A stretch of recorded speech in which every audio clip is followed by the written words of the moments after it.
Was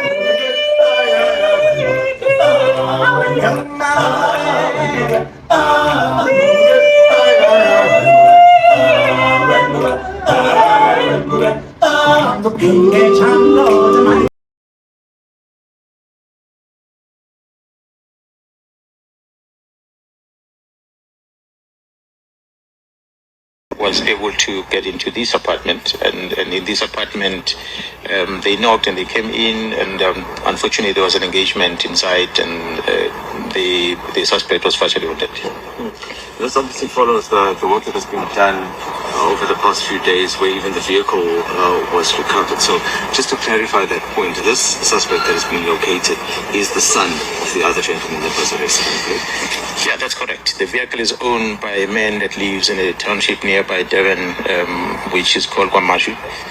And this boy was using that vehicle. It's a vehicle that he used to drive to Johannesburg, where the incident occurred, and he brought the vehicle back, and he took the vehicle to the peanut beater because it had some damage in it. And that's where we recovered the vehicle, and with some blood stains at the back of the back seat of the vehicle. The forensic people were processing it. We hope that blood stain will be linked with the victim. And the parents, the father especially, confirmed that his son was using a car. And then since the son was on the run, and wherever we've been trying to locate the son, eventually he went to draw money in one of the banks in around the area, not far from here. And we picked him up on the cameras when he went to that shopping center. And the vehicle that picked him up from there, and it's the same vehicle that allegedly picked him up from the house where he was at after allegedly his mother tipped him off. We managed to locate that vehicle. Then we found the suspect, and from there we were following up in places where he might have been dropped off until we went all the way up to the north, King Kotra district, to pick up other people that were there, transported him here. And so we pick up those people, and they took us to another one took us until eventually we came back here. So the team has been working around the clock trying to trace him until we located him here. PC, just from the top, we came in the middle of your sentence, just a clarification on how we got to this particular place. You were right at the middle of explaining when we got to you. Apologies for that. Yeah, we all know that the incident happened in Johannesburg, and the team has been tracing from Johannesburg, working with KZN, following up the information. The vehicle was located in one of the townships at the peanut beater shop in Devon, and the vehicle was traced to be belonging to an owner at Kwamashu Township, also in Devon. And we arrived there, and the boy was not there. The father confirmed that his son was using the vehicle. So we tried to trace the son. The son is the one that has been on the public space about being involved in the murder of that girl. We then be able to pick up the vehicle that picked him up yesterday morning, and we followed that vehicle until we located the car. From there, we were able to then trace all the movements of that vehicle, where it dropped off, who was traveling with them. So we do have the suspect driving the vehicle. We have the accomplice that was also with him in the morning until they brought us here, and where he was hiding. He came here, according to the person who's renting the place, he came here to come and rent the vehicle. And apparently he rented the vehicle in the past from the same guy. And he came here to rent the vehicle, but this guy, they said, allegedly didn't give him a car because he had seen his photo on media that he was wanted for something. So he kept him here, and he was interrogating, asking him why, what happened. And he said he confessed to him of what he did in Joburg. And then he wanted to commit suicide, and he didn't want to hand himself to the police. And so he spent the whole day with him. What was funny for us, because he said he even locked him up in the house, and he went to go and buy food nearby, and he came back and he fed him. The whole day they were together until the evening, until the team eventually arrived here. You spoke of confession as well. Apologies. Well, we are hearing from this guy that he told him what he did in Johannesburg. So it is this guy that's going to give a statement to confirm that, because he didn't talk to the police about it. It's this guy that is telling us what he was telling him the whole day. Provincial? As he was allegedly, this guy is one of those gospel coordinators.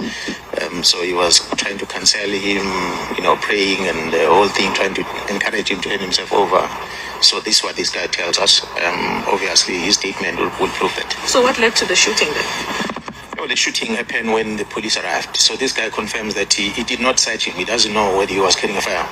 So when the police came in, knocked at the door, that's when he pulled out his gun. General, I think time is, I know that you need to leave, and I want to get to this point. I know that there are two outstanding suspects. I want to know if those suspects are here in KZN, and if your team is looking for them, and if we're any closer to finding out what the motive is. Yeah, well, this guy here tells us that when he interviewed the deceased told him, the other suspect said he told him that he's going to Zimbabwe. So we don't know about that, and we're still trying to locate him.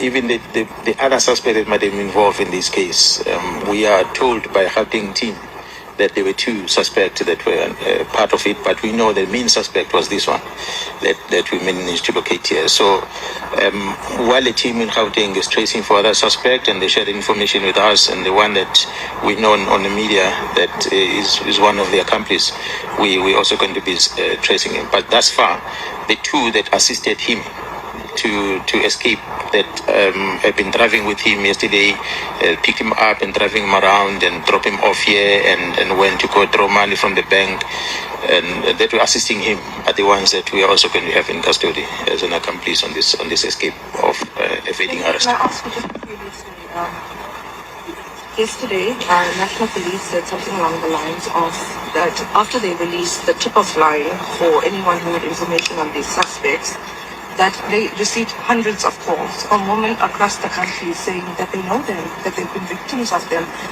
They did not mention KZN. I just want to know, is that something you are investigating at this stage? Have you received calls?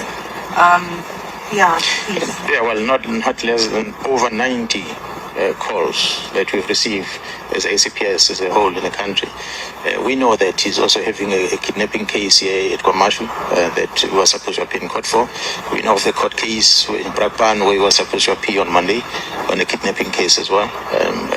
So we have not less than 28 cell phones. I beg your pardon, ID cards that are found in his possession. Not less than 20 cell phones that are found in his possession. He's been moving around with a safe.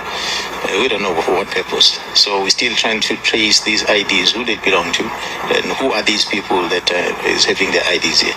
And the cell phones, we're still going to download all of them and try to link them up. We like to believe there's a lot of victims that are going to be involved with this guy. Provincial Commissioner, if I can just come in there. Just two questions for me. Do we know whose apartment this is? Was he renting here? And the second one is there has been confusion with regards to whether the mother and the father were taken in for questioning or whether they were in fact arrested. Can you just clarify that for us? Yeah, well, the apartment is rented out. We cannot disclose the owner.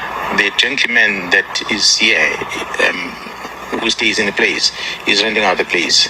So the deceased or the suspect came to hire a vehicle from the one who's renting the place. With regard to the parents, I had said yesterday that when the team arrived in the house last night, they found the parents in the house. The father confirmed that yes, it's his son, and the vehicle was used by his son. And they directed us where his son was. And when the team moved into the place towards Inanda area, where it was alleged that the son was at, they arrived there and they found someone who then reported to the police that 20 minutes before the police arrival, the son was there and he had received a call from his mother that the police were looking for him and they were at home. And therefore he called someone to come and pick him up and was picked up by a grey polo vehicle and he left. So that's when we then started questioning the parents. Of course, the father is the owner of the vehicle and he should be able to assist us to try and locate the son going forward. That's why we took him in for questioning.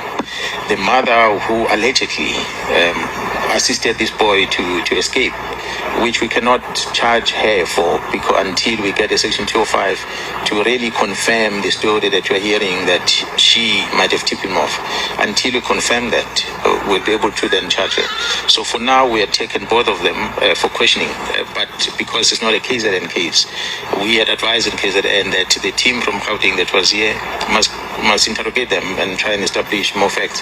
So they took them to Gauteng, and what we are made to understand is that they've released them. I don't know when, but they're not necessarily facing any charges yet, because taking them was more about part of the investigations that we're doing while we're looking for this man. General, while we are focusing on this shooting that took place here, there were also other incidents that took place overnight. At least 3 CIT robbers were shot dead in various incidents. So would you be able to give us some of those details? I know that this is linked to the robbery on the R56 near Richmond. Yeah, well, the team has been working overnight, and a lot of teams have been running around. We know of an incident that happened where, unfortunately, a 6-year-old was injured, and an adult male was shot dead as well. That happened as a result of a armed robbery that has gone wrong. The criminals had planned to bomb the cash vehicle and steal the money, but looks like they did not make a right calculation with the amount of explosive they put in there because the safe did not open. And so the robbery was not successful. And as a result, they decided to terrorize the community that were caught at the time, and which then they started shooting around randomly that led into the injury of those people. So we were able to trace at least 3 of them. They were located in 2 different areas in around Etegwini, and there was an engagement with the police on both of them, on all 3 of them, and all 3 were fatally wounded. And fortunately, the members still survived the incident, and we were able to find one of the firearms, a rifle, that was stolen from that crime scene, which belongs to the Fidelity Guard. And from what we are getting from some of the clients, the Fidelity officials that were with us as we were working on this case, is that one of the deceased is an ex-employee of Fidelity, was dismissed from Fidelity for I don't know what other cases or misconduct he committed internally. So we believe that, as we always say, that there's no cash heist that happens without people knowing how the operations are ran inside those companies. So in getting this one and getting the cell phones and be able to download, we probably might be able to link many people, hopefully, and then we can have more arrests. But there are many people we're looking for. These 3 are not the only ones that are involved in heist. As a matter of fact, we know that while we are still talking here, others are planning something somewhere. PC, just last question from my side. National Police have released a statement saying that there is a syndicate that's operating, targeting young women. Could there possibly be more arrests in the Olorato case? Yeah, well, I wouldn't necessarily know because I'm not part of the investigation team on that one. The syndicates that might be operating around the country, of course, there are teams that are assigned by the National Commission at the national level that are working on such. But in as far as this case is concerned, we know that this gentleman is linked with many cases. So as the investigation unfolds, and I'm sure we'll be able to communicate with the media in as far as the linkages that he is having on many other cases involving young girls. PC, the mother of this gentleman who is said to have given that phone call to him to tip him off, what would the charge be? Should she be charged? For now, we can't talk about it until the records on the conversation between him and the son is confirmed. Until we confirm that, then only then we'll be able to tell what charges can be preferred against him. But until now, we cannot talk anything about her being charged on anything because it's still a hearsay.